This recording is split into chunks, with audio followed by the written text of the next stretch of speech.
Alrighty. I really need to come up with something to say at the start of all these videos. I tried a couple different ones out when I was filming the last video, and nothing really felt comfortable, per se. I was like, what's up all my YouTube people? Like, all that kind of stuff. I don't know. I don't really know what to say at the start of the video, and I feel like that's something that really hurts me. But today, I'm going to be doing a what's in the bag, basically. At the end of the video, there's also going to be a little bit of a range session. I'm going to be going through each club and basically putting out my stock yardages for each club. Like, I did this a couple months ago, like just for myself. And since then, some things have changed in my swing and kind of like my strengths. So I'm going to be working on updating my list that I carry with me, because I always carry it with me on what my yardages are for each club and all that. But I'm going to start out with the clubs themselves. I'm going to work from my putter up to my driver.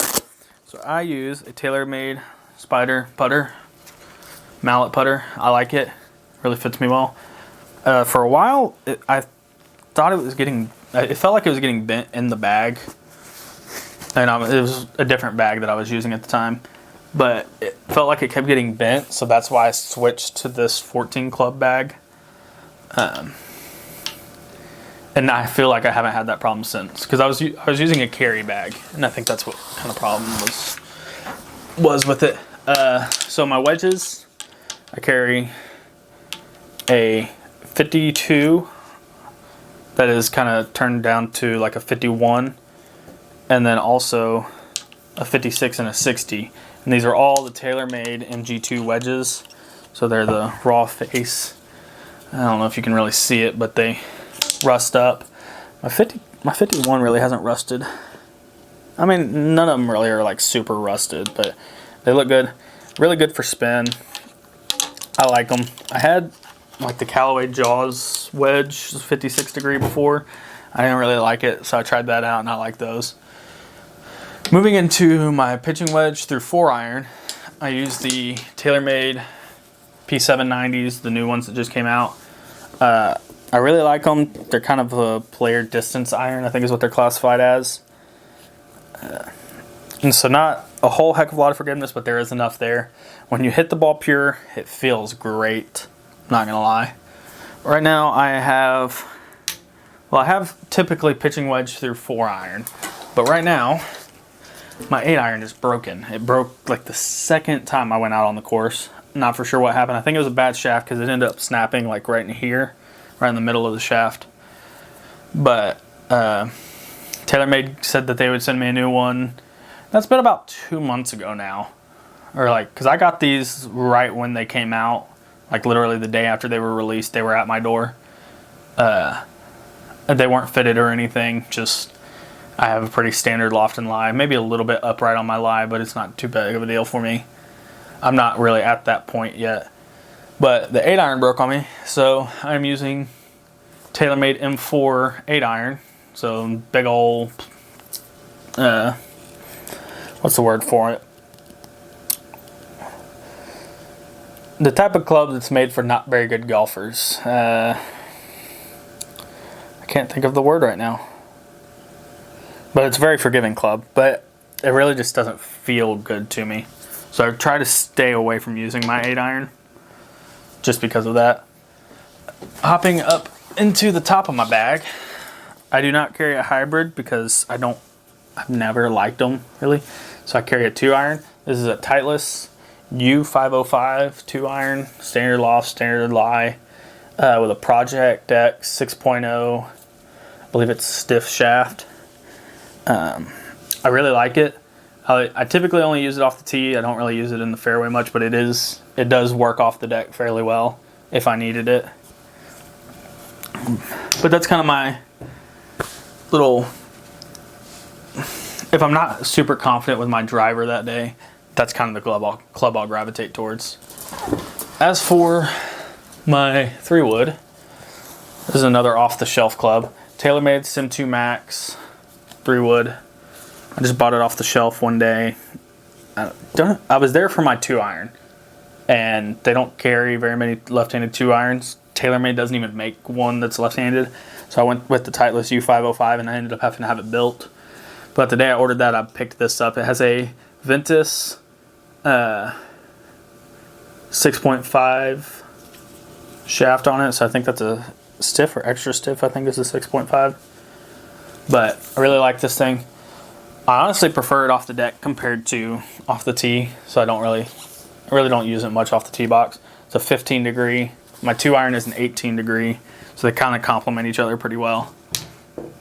And then moving into my driver, this is a TaylorMade M4 head. This is the first left-handed driver I bought.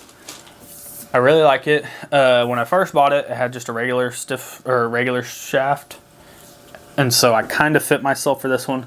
It's a 55-inch shaft or 45-inch shaft.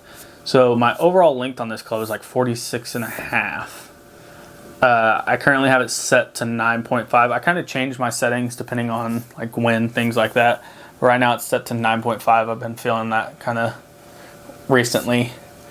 The shaft that I put in it is a Project X Hazardous black. It's a 6.5, so extra stiff, 62 gram shaft, and I can create some speed with this thing, to say the least. Whenever I'm getting my flexibility back, the last couple weeks I've been kind of stiff swinging, so it really haven't been able to put up good numbers with it. But when I'm really getting my flexibility and swinging well, I can get it up to probably the 115 range. Always carry alignment sticks with me. Use them every range session, every warm-up session. Always break out at least one alignment stick. Sometimes two, like the last couple range sessions, I've been working on my ball placement, so I'll break out 2 of them. But always got to have those in the bag. My rangefinder right now, it's kind of just a cheap one that I bought on Amazon.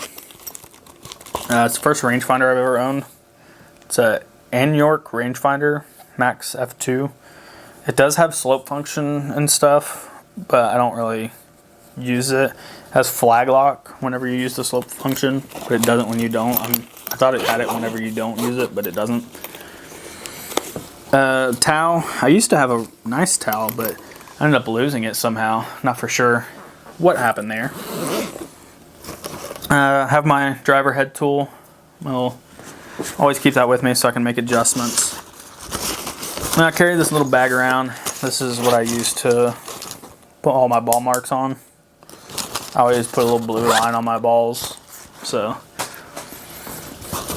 I use it for putting alignment, of course, but it also makes it easier to tell which ball is yours on the fairway. I have a Flight Scope Mevo. It's not the Plus, but it's the Flight Scope Mevo.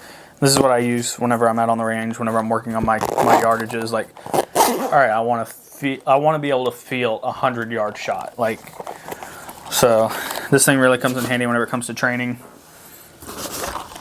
And I'm going to break it out later in this video whenever it comes to my stock yardages for each club. On the side here, carry a couple gloves. Oh, there's a T in there for some reason. And pitchfork. That's what I call it. I don't know if that's actually what it's called. Plus a ball marker, a little American flag ball marker. But I always make sure I have that with me.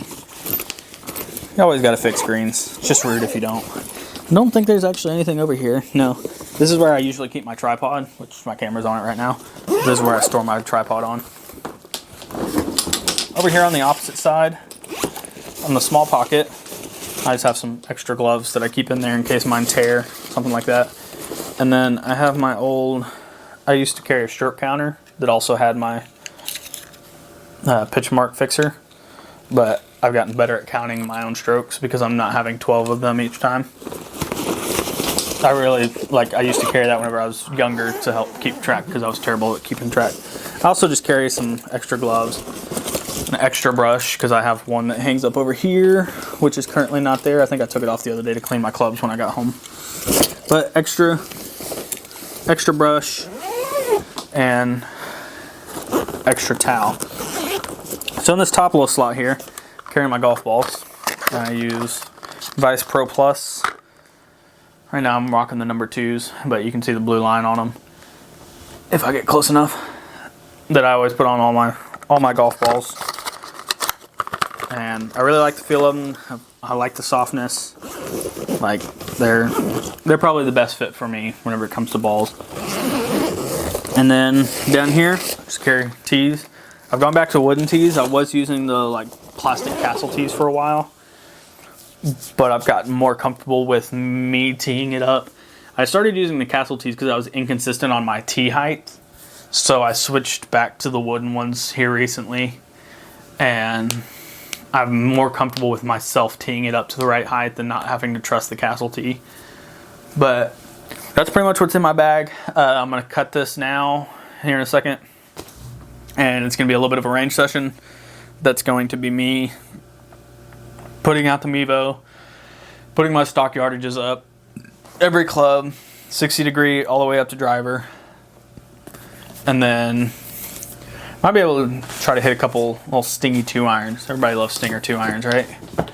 But yeah, that's what's in my bag. I am a 9 handicap, basically 8.9, but 9 handicap. So that's what I carry around. And for people that say you don't need 14 clubs, I disagree, because when you have your yardages for every club, everyone has their situation that they're needed. I mean, I hit in my first course vlog that went up on the channel, I hit a 7-iron from 120 yards away, but that's because I was trying to hit a little hook around a tree and keep it low. And it actually worked out great. I ended up on the green, and then I just messed up my putt and hit it about halfway to the hole, maybe. Hitting a 6-foot putt 3 foot from the hole is very, very saddening. But that's all my clubs in the bag. Everything I carry with me, I keep everything in there every time I'm out on the course. But now I'm going to cut over to this range session and kind of go over all my stock yardages with each club. So have a good one. So I just got done recording the second half of this video where I'm out at the range kind of getting my stock yardages. I ended up not really talking while shooting it. There was a few more people out on the range than there usually is, and I didn't really want to bother them. So I'm just going to throw some music on top of it. I'm just going to show 2 of each shot, but on the screen it'll have basically my average yardage through however many shots I took with each one. Kind of varied depending on which club. Wasn't really hitting the long irons very well, so I kind of went more off of my old yardage with those. But the rest of my irons were pretty consistent with what it used to be, so figured it was about the same. So here's the next part.